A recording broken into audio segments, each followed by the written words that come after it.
In this video, I'm going to show you how to buy physical product from Sweatcoin, but first please subscribe to the channel, it will really help me out. So first of all, open your Sweatcoin app and touch the second button starting from the left and on the downside of the screen to go on the shop section. From here you will find the physical product section. For example, let's check out Clio Jewels insertion at 70% off. Let's click on it and we see that it has a shipping fee and that you have 48 hours to redeem it. So before you buy it, consider all the options. Let's check now, for example, the 50% off of the sneakers from Fitville.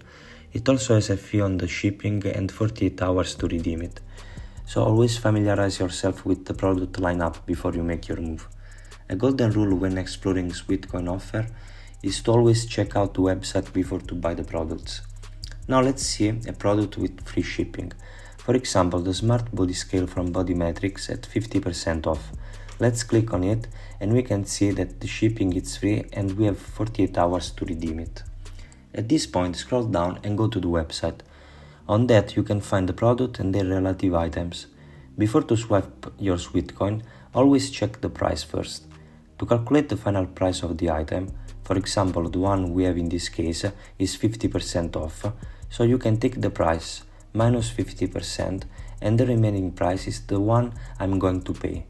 So then you can add the item on the cart, proceed for the payment, and at the checkout type the discount code or the code that they gave to you once you swipe your Sweatcoin. So there you have it. Please leave a like and subscribe to the page. Thank you.